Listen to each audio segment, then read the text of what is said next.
disindir lagi dalam pertemuan kemarin dengan Presiden di Hambalang. Dia bilang apakah kita akan mau dikebulin terus oleh pajak dan bea cukai. Itu pesan saya dari Presiden. Kan tadi Bapak bilang 100% kan bakal DHE ditempatin di Himbara. Tapi itu sebenarnya ada penolakan gitu Bapak dari asosiasi, salah satunya sawit. Kalau mereka tuh kayak karena biaya produksi mereka tuh tinggi gitu. Biar aja. Kenapa selama ini memanipulasi sistem? Terpaksa kita lakukan itu karena untuk menutup kebocoran yang tadi. Mereka tahu di bank-bank itu terus cepat lari keluar. Biar aja protes. Kan peraturan kita yang bikin kan.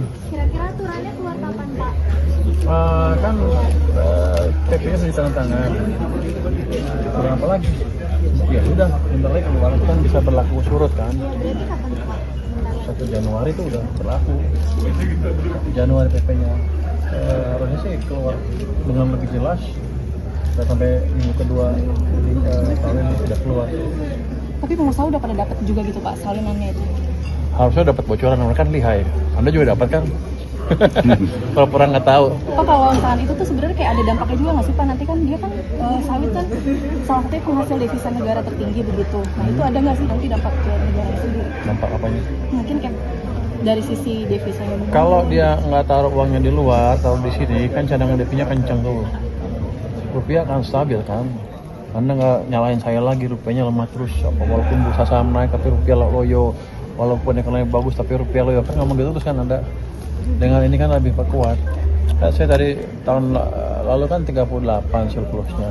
Kalau naiknya cuma 0,8 di cadangan devisa. Kan agak aneh. Terus kita berkutat di 150 udah bertahun-tahun. Artinya yang kebijakan dia kemarin kurang berhasil. Jadi kita coba perbaiki seperti ini dan kita lihat dampaknya seperti apa. Harusnya positif. Kalau ada yang ngeluh-ngeluh, ya biar aja ngeluh. Kenapa kemarin mereka bermain-main? Aku nggak mereka kalau saya itu. Siapa yang ngeluh nanti saya kejar. Iya.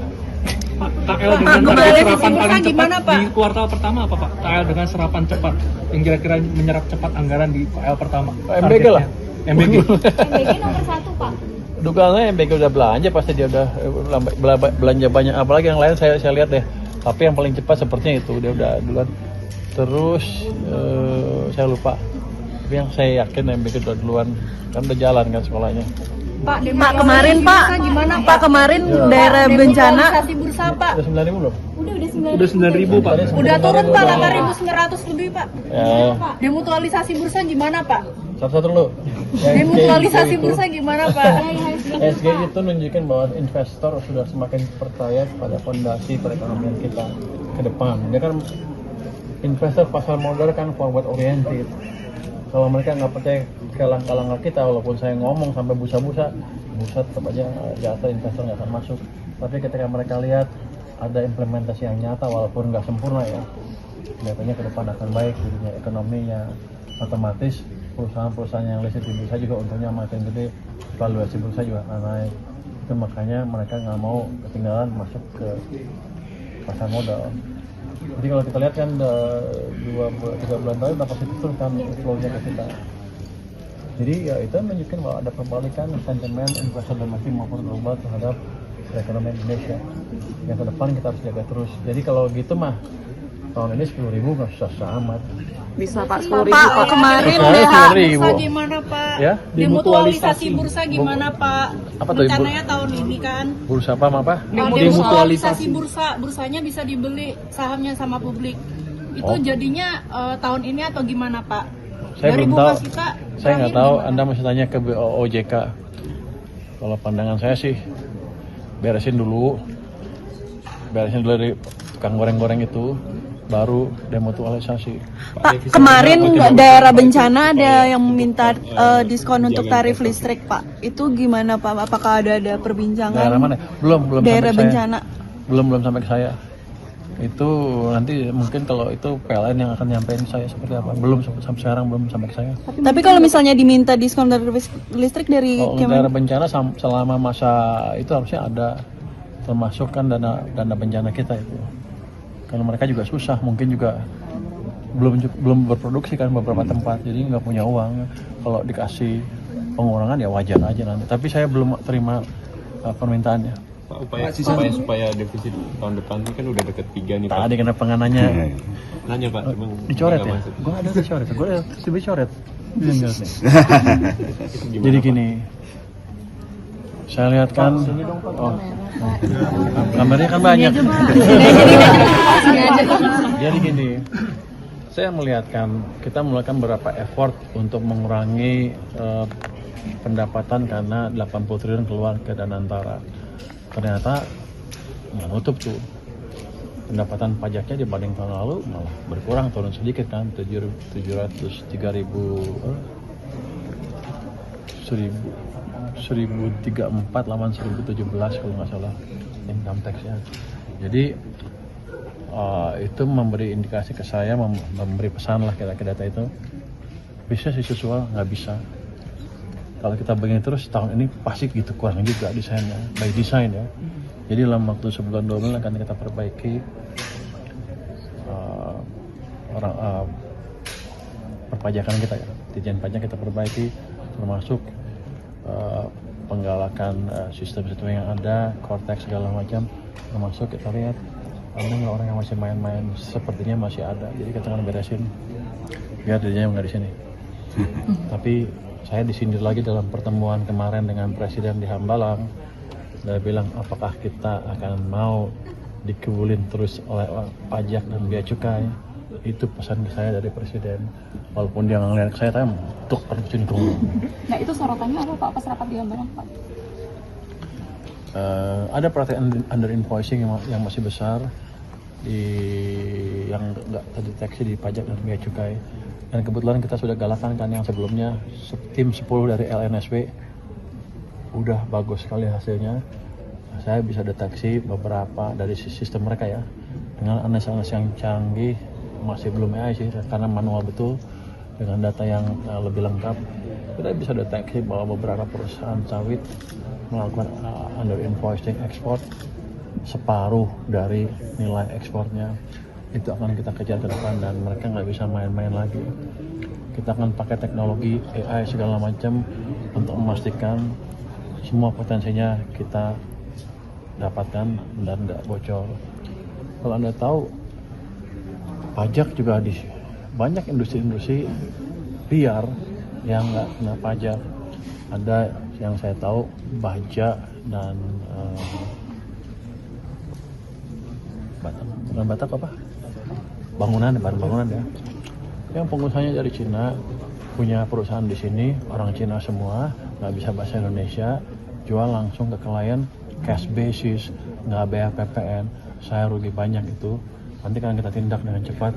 Ada baja, ada perusahaan bangunan tadi. Kalau baja aja katanya potensinya kata orang yang sudah insaf itu setahun bisa 4 triliun lebih. Jadi besar itu, ada banyak perusahaan. Tapi yang saya heran adalah ada perusahaan yang semiliar itu, yang perusahaan dari asing, full asing bisa beroperasi di sini. Sementara orang pajak selama ini seperti agak tutup mata. Kalau saya tahu kan mereka pasti lebih tahu dari saya. Yang bea cukai seperti itu juga kita perbaiki. Jadi kita akan rapikan organisasi pajak dan bea cukai supaya bekerja lebih serius ke depan. Kalau bea cukai ancamannya clear loh dari sana, bahwa kalau nggak bisa betulin setahun ya betul-betul dirumahin. Jadi saya akan selamatkan supaya 16.000 orang itu tetap bekerja, tapi yang bagus, yang kerjanya, yang jelek-jelek kita akan rumahkan, saya akan katakan betul. Pak, apakah reorganisasinya nanti itu setelah berapa Pak Cortex selesai kan Pak? Enggak. Reorganisasi Dirjen Pajak setelah Cortex selesai kan? Enggak, kenapa? Seminggu 2 minggu kita beresin. Pak, yang under invoicing perusahaan sawit tadi itu nilainya berapa potensinya? Itu kan kita lihat kapal per kapal. Let's say itu praktek yang biasa mereka lakukan. Saya kan baru dapat 10 perusahaan besar, itu dapat sekitar 50% kira-kira itunya. Kalau pukul rata ya kira-kira yang total ekspor mereka yang diakui lah separuhnya. Jadi nanti kita beresin mungkin kalau saya nggak tahu level pendidikannya seperti apa, tapi yang jelas kita akan kasih message ke mereka ke depan nggak bisa begitu lagi kita sikat perusahaan-perusahaannya. Saya nggak peduli Siapa aja Pak? namanya dipegang Pak. Nantilah orang mulai itu dituntut gua. Yang perusahaan baja itu Pak? Baja ya. Di mana Pak? Baja ada perusahaan baja Cina loh di sini loh, operasi di sini loh. Namanya mungkin mereka beli KTP tapi dia nggak bayar PPN. Nanti kita tadinya mau digerebek tapi nanti deh kita lihat saatnya. Oke, makasih teman-teman. Ya. Presiden juga udah tahu Pak soal perusahaan-perusahaan underinvoicing sawit. Nggak, kalau dia lihat gambar besarnya dia tahu bahwa ada invoicing sawit, ada invoicing batubara. Tapi gimana prakteknya ini ditanyakan bukan urusan dia. Itu bagian saya untuk memastikan saya bisa menjalankan pesan presiden itu berkali-kali. Gua pikir sekarang baru 4 bulan kan di sini. Kalau udah 6 bulan lebih nggak ada implementasi lagi ya berarti gua nggak becus gitu kan. Dalam penilaian atasan kan. Jadi saya akan pastikan kita bergerak ke arah yang diarahkan oleh pemimpin saya. Terkait bonus atlet SEA Games kan 500 juta ditambah jadi 1 miliar kata Pak Prabowo, itu dari APBN atau bukan ya Pak? Emang dari mana? Apa dari kantong Pak Prabowo? Enggak lah, dari APBN. Emang nggak boleh ngomong itu? Kan besok kan mau dibaginya kapan ya? Hari ini. Oh, dari APBN itu dari dana tertentu ya. Berapa Pak dari Kemenkyu mengalokasikan? Hanya 580 sekian tapi katanya turun jadi 480. Saya detailnya yang tahu itu di Kementerian. 480 miliar Pak. Ya. Oke, makasih teman-teman. Itu juga gara-gara praktik undervoicing itu ya Pak? Under invoicing apa? Ya, akhirnya DHE SDA itu ditetapin 100% begitu. Gara-gara itu salah satu alasannya. Enggak, itu karena mereka cuma taruh di situ biasanya mereka taruh di bank kecil, langsung kan rupiahin tuh. Pindahin ke bank kecil, langsung beli dolar lagi keluar. Jadi cuma sebentar keluar lagi. Jadi kita ditipu. Sebenarnya saya nggak tahu motifnya kenapa lebih senang di luar. Memang mereka niatnya jelek atau gimana? Kan sebagian juga pinjam uang dari bank Indonesia di Indonesia kan. Kenapa dibawa keluar itu yang agak aneh. Tapi nggak apa-apa. Kita lihat seperti apa pelaksanaan beberapa bulan ke depan. Nanti kita akan evaluasi terus. Yang jelas kalau ada kebijakan DHE untuk menjaga dolar supaya nggak keluar hasil ekspor tadi, ya kita harus jalankan dengan baik, dengan konsisten, dengan optimal. Kalau enggak, pemerintah akan jadi bahan ejekan aja. Saya nggak mau itu. Pak, sidang debottlenecking Pak. Ya? Sisa surplus BI katanya mau ditarik ke ABP sebelum diaudit dengan adanya PMK baru itu. Oh, saya nggak tahu. Mungkin sudah. Makasih Pak, ya sidang teman-teman. debottlenecking kapan lagi nih Pak? Subscribe, share, like, and comment. Subscribe, share, like, and comment. Subscribe, share, like, and comment. Subscribe, share, like, and comment. Subscribe, share, like, and comment.